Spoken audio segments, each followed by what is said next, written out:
has flashed onto it. But I recall that radio very clearly. He had all the coils for it, and a multitude of coils, but the trays. But that thing stayed in my mind for years, and I'm sure he's probably passed away many years ago. But I've got, we were saying about 60 years in Reed said he was about 60 years. I just passed my 60th anniversary in May of him being licensed.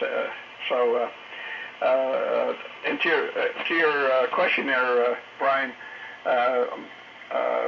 no, I do not have any pictures of it. I wish I had taken one. Oh. Yeah, Tim, can I pick it up for a sec? Yeah, go ahead. You have any input there on that, John? I would say probably doesn't have, if he did have one with a red tag, probably doesn't have the right information on it.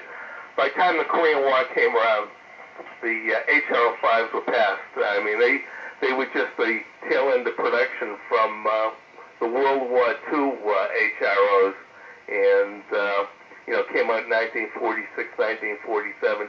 By 1950, National had moved on to the HRO7, the HRO50. Would not have been an HRO5 during the Korean War. Yeah, they would probably have the 51J4s or 388s then, I'm pretty sure.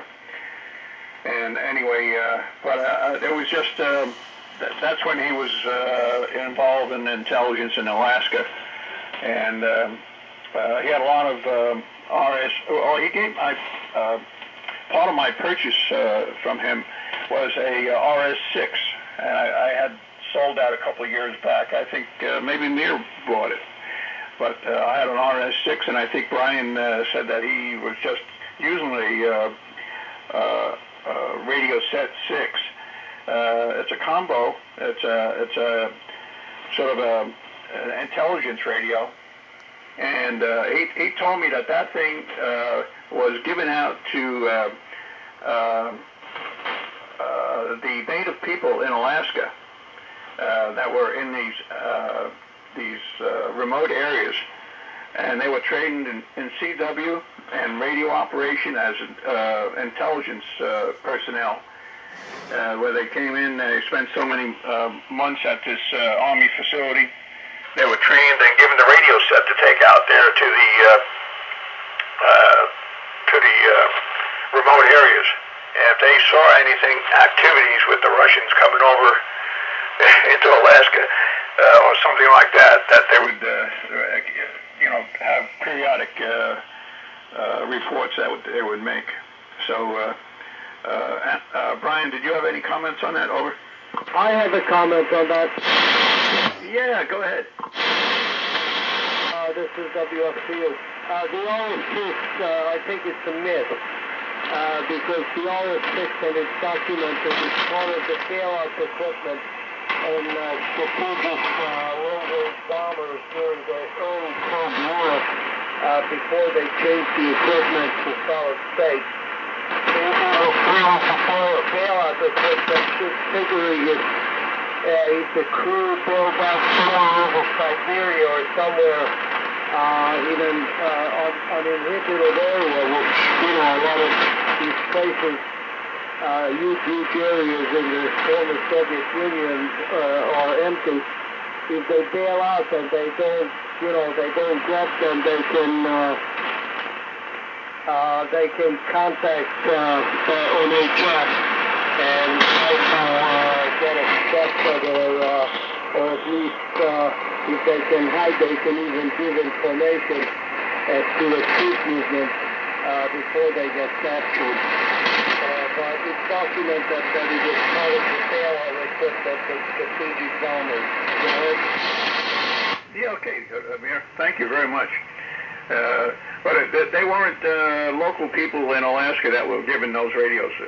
Is that correct?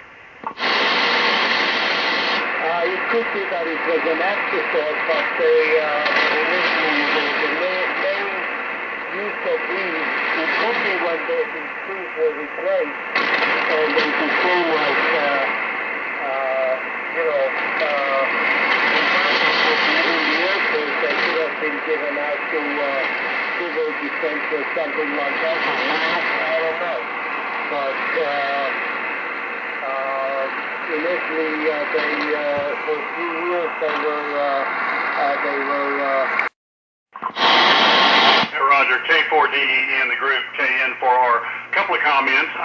Jim, while you were talking, I was looking around the shack here, and I came across a National with a red tag in it, and this particular one has the internal power supply. The power supply is in the rack with the rest, and it basically says to make sure you switch from 110 to 230 or vice versa before you turn the radio on. So it may be that National just used a bunch of red tags, but as far as the RS6, I have one here that I use, and it's a lot of fun. And my best DX so far has been Syracuse, New York, but it's repeatable. I can talk to them every night. I'm putting out about 10 watts to a 2E26. So two things. One is the power supplies are very bad to burn up, and Steve N4LQ can comment on that because he repaired the one that I'm using, and the power supply acts much nicer now since Steve rebuilt it.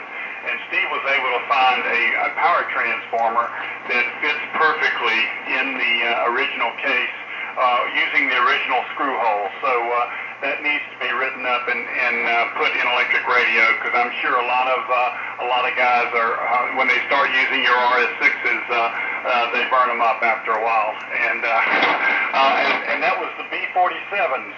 The early SAC bombers. They didn't have the range. They could go to Russia, but they couldn't come back. They couldn't make it back. They were supposed to ditch the aircraft and bail out with these little radios and call home and try to get picked up somehow. So it's kind of a strange, bizarre story. Back to you, Jim. K4DE in the group, KN4R. Yeah, very fine. Hey, you know what? I did forget Steve there. Get to you in a second. B-47. Monstrous bomber. I remember very